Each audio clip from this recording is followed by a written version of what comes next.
I just found that I did provide this information exactly a year ago, May 12, 2025. So it's quite timely. Um, I will just spend just some more time on what's the main difference between last year and this year. There's no difference in research award, but couple in education award. And I put the timeline based on what we did last year, which I found successful. So both intramural research award and education award, we will have two round steps. So first one is letter of intent. So currently, we will submit all PIs, so full-time faculty, letter of intent by July 6th, and then we'll review and then we'll notify those full proposal application invitation by July 20th. And then those who get invitation, they will submit full application by end of August. And then the decision will be made about toward the almost close end of September, and then we'll the funded project will start October 1st. And then there will be two choices you can choose from, so 1 year or up to 2 year. So again, this will be a very similar I shared last year, but I included actually direct link to actual PDF this time, so you can refer to those information as well. But the research award, we will try to School of Nursing will support by funding seed funded project for potential extramural funding application. And we also emphasize if you have room for our own nursing students, either undergraduate, graduate students, to be involved and where they can learn, they can be part of your team for any procedure of your study, so they can be mentored by you for research activities. I think that's one of the key things. And then, so full-time School of Nursing faculty, assistant, professor above with a doctorate can apply for this research award as a principal investigator PI. And then funding is available up to 10,000. I think a school can award up to 4 annually. And the project length can be up to 2 years, but it doesn't require to be that length. It can be 1 year, depending on your scope of study. And again, like a key requirement, which was added last year too, is having undergraduate or graduate student to be involved in your team.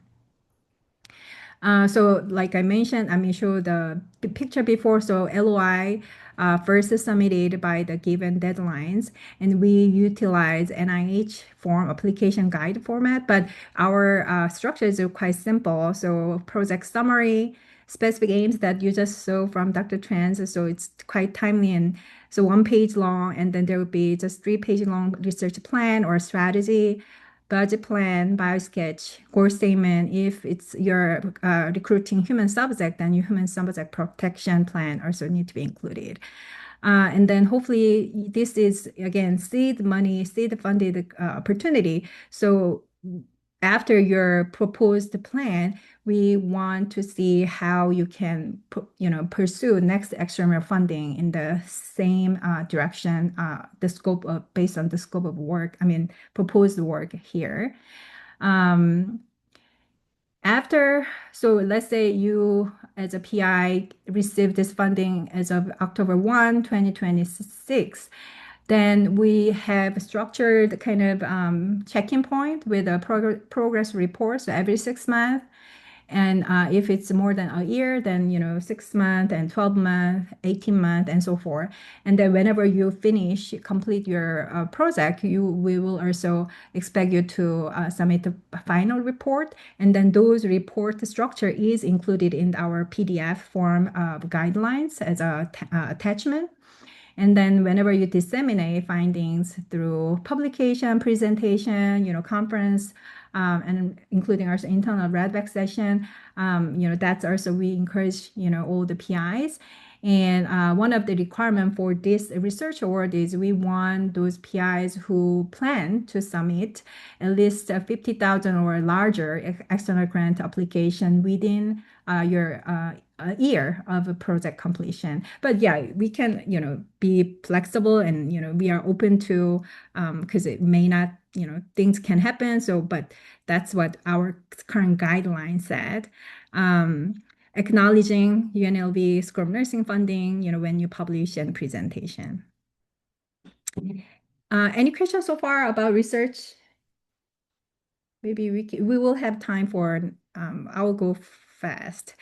So here is education. So we do have two tracks. So basically this education award is supporting our mission to advance health innovation through education. So we have funding for, supporting some project to enhance the student learning outcomes and promoting innovative teaching. So the first one is nursing education demonstration project. The last year we had set up to 1,000, but we found that maybe having a little bit more room to, this demonstration project. So basically the focus on this demonstration project will be on new teaching, a method or approach. But, again, you don't, it doesn't mean that each award will be all 2,000. It's based on their scopes and the budget, application and so forth. But we, with the deemed support, we increase this demonstration project award up to 2,000 per project. And if it's about education research project, then it can be up to 5,000. And same like in the research award, we encourage all student involvement in, all of these proposals. So, and then you can again click this link for full guidelines. And again, that's the one update from the last year. So the demonstration project can have up to 2,000. But all the for demonstration project, all full-time School of Nursing faculty can apply, so including lecturers. But if it's a nursing education research project, then same eligibility like previous one, full-time SOM faculty with a doctorate degree. For demonstration, it can be up to 1 year. Education research award up to 2 years. And then same thing, two-stage process. LOI will be submitted by, again, the timeline that I showed earlier, early July. And then with invitation, those who got invited, they will submit the full proposal by end of August. And there is a specific kind of guideline and structure, which you can find from PDF form. But demonstration project, we want narratives, budget plan, biosketch, and goal statement. Whereas the more education research project, we want a little bit more project justification, description, methodology, and how that's significant to nursing education and dissemination plans too. But again, this is really a summarized version, but you can refer to all details in the guidelines. And then another update from compared to last year is we now allow personnel cost for demonstration project, because again, the 1,000 is, I know it's not really a lot of money, but sometimes you want some buy-ins from, your key student members. And we agree that, okay, maybe we need to allow personnel cost for even demonstration project, but we set the kind of cut line there. So no more than 50% of your entire award can be used for personnel cost, but now we allowed to use it for student compensation for your team activities, project implementation. Similar for education award, the final report, there is no progress report, but both we require to provide a final progress report, like final report at the end of the your proposal, the award. And dissemination within a year of project completion are required, either publication, presentation, and so forth. For the research award, yeah, sorry, the Education Research Award, we are requiring same thing. Like within a year of completion, we want to see extramural research award application based on this intramural award project. I think that's all. So I put this again at the timeline, but so I'll open the floor for any questions or comments for things to be clarified. But we are again here for all the support. So myself, and then I know yeah, Kirsten here too, pre-award specialist. We can also be helpful whichever way. And then I think the guideline itself does include some resource for writing, but I feel like, I will plan to host at least one or two more sessions over summer to show even just the one going through one by one, even demonstration project, how you can build your LOI for, any potential ideas based on needs from this group or maybe all faculty. I will share this recording with the entire faculty and get some feedback in terms of needs assessment too. But yeah, feel free to ask any questions or comments. Oh, I know most of here people may already know, but any suggestion or inquiry or and Dr. Banfield, she is, one of the awardees from, yes. Thank you for your hard work. And I can share a little bit. She's working with a very tough partners in the community. But Dr. Banfield, feel free to share anything if you don't mind. Our IRB approval at the VA has undergone a prolonged process secondary to many changes in the VA with federal guidelines and changes. And you may or may not know that there are multiple groups that the IRB has to go before to be approved. And we have been keeping Dr. Lee apprised of those. And we just got an email from Dr. Brown at the VA saying we only had one more group to go through. To go So through. hopefully that will Yeah. get approved and we'll be able to get started and just But keep, that's keep it right. moving.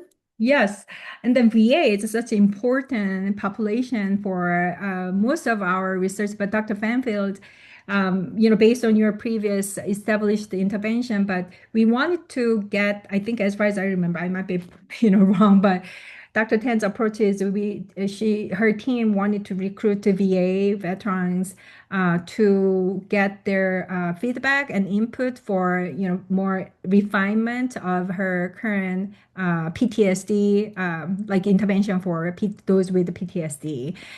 But she has already successful preliminary data, but it's not, maybe having more inputs to make more sensitive, the intervention sensitive to VA population. I think that's what currently your approach, right? To For get a lot to have access to a larger population so we right. can actually have a control group and also the survey that we're waiting for the IRB approval on is both veterans and providers.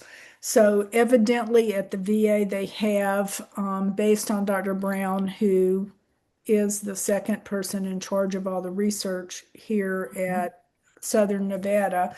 There's a variety of people, touch points for the veterans who have PTSD. And so there's quite a variety of people who will be participating in the survey that are considered providers. Mhm. So we should get a lot of information. I know it was really tough, very challenging and but long lasting kind of procedure and process and then step by step. But I'm really excited to see almost it's the hitting the end of the whole Yeah. procedure to And get then we'll approval. have to see, because it's collaborative with UNLV, then we'll have to see what hoops we have to jump through at you on the UNLV side. We have the data use agreement finally got signed several months ago. And so we'll have to see how that goes. Mm-hmm. And hopefully it might be pretty seamless. We'll see. Yes, yes. And thank you for sharing, Dr. Banfield. I think again, this could be one of the, major, like kind of not much, it's just still challenging, but I think this can happen, to any human subject based research approach, like either research or education kind of approach too. And we understand, like, Scrum Nursing and myself and ORS, and we wanted to see if there's things we can support, and then always there's room for the PI can extend their initially proposed award time window from 1 to 1 more year, or because we understand. So and then that's the also reason why we are here to help. And even if you receive award, that's not it, right? We will communicate together with the HPI and so forth. Any other questions or comments? Judith, I mean, since you're here, I wanted to invite you to the group. Yeah, Dr. Feng, do you have anything? Oh, I just wanted to introduce Judith to, just in case those who may not have chance to talk to her, because I learned from her about a lot of things. She's doing great things. She's one of our student affair team member, and then I think you're only been here with us only a few months so far, right? But she's very passionate to promote undergraduate student research experience and activities. So, and since our intramural award requirement includes, all the PIs, either research project or a demonstration project, we want PI to involve any student level to as a team member in their research team. And I'm sure this could be win-win for both, PI, faculty, and also students. And I know maybe students are a little busy with their coursework and so forth, but we want to be supporting in whichever way we can support. And if, again, those who might be thinking for submitting something this cycle, and then you don't know, or you need some brainstorm idea about how you can involve students, any level students into your project, feel free to, contact me and anyone. Dr. Fang's also expert, and Judith also, she knows our students the most, and then, she can also provide us some inputs too. And but yeah, I just wanted to share that information with everyone here. I really appreciate the introduction. I don't know if you can hear me, sorry. But thank you so much. I'm still learning the school, so thank you so much for the great words. And yeah, even being acknowledged is really, really nice. But yeah, I am really excited about undergraduate research, and any way that I can help facilitate that and encourage students to participate while balancing what they have to do. I'm more than here to support. So yeah, thank you. Yeah, thank you again. Any comments or questions? I think maybe I wanted to invite, we have regular Redback session during fall and spring semester, but during summer, Dr. Feng and I, we will continue, maybe not every week, but this Research Tuesday as a, additional kind of platform for anyone. So again, it's up to those PIs, but if they wanted, like Dr. Feng, Dr. Tran did, so not like RO1 level, but if they have ideas they wanted to further refine, develop, I really encourage those people, again, not just tenure track or tenured, but any faculty. I wanted to invite them to share, so that way, we can also help them to kind of more like update their approach. And also again with not necessarily you did, I'm not asking you to attend every single session, but we can also approach her and her team and then be creative, what could be most helpful for our students too at the same time. And so we have a lot of great resources at the school level. So I think that's all then. If there's no Can other I questions. say, Yeah. can I say something nice? I Yes. just want to acknowledge the School of Nursing support and the library support. We had a student, Dr. Kim and I had a student who graduated 3 years ago, Teresa Quayle, who's at Weber State. And Dr. Fang is well acquainted with her students that she's chaired from Weber State. And through a series of very unusual, convoluted kinds of things with loss of editors, no reviewers. The Oh student's man. dissertation publication was finally published in the last month and open access, and the School of Nursing supported that. Dr. Kim and I are co-investigators, and I just especially want to acknowledge Dr. Fang for getting us across the finish line. The last review asked for weights, statistical weights, and she really scurried around with Tressa and made those changes and got them in. And so she got us across the finish line. And so I'm so grateful to everyone that was involved and also to the School of Nursing and the library for their support for open access. That's great. Amazing. Yeah, Congratulations. congratulations. Congratulations again to you and your team, Dr. Benfit, Dr. Kim, and thank you so much for your kind comments. And it's totally my pleasure, and always been such a great pleasure and honor for me to work with you and your and Dr. Kim and your team, your students. I totally enjoyed every bit of it. Amazing to hear that. And thank you for sharing, Dr. Van Vliet. And thank you for working hard, working everyone, who's mentoring PhD and all students too. And I just wanted to remind, so Dr. Fang will also keep providing some information session over summer, and then we'll send out soon. But I feel like this 12 to 1 p.m. working better than the afternoon. So we'll keep it at this time. But well, I'm glad actually we have a strong team here. And then thank you everyone for attending today. I think that's all. And thank you, Kirsten. I'm sorry, I just didn't mean to have you to hop in, but thank you for being here. And I think that's all. Yeah, thank you. Thank you, everyone. Yes, I will see you next time. Thank you. Thank you. Bye.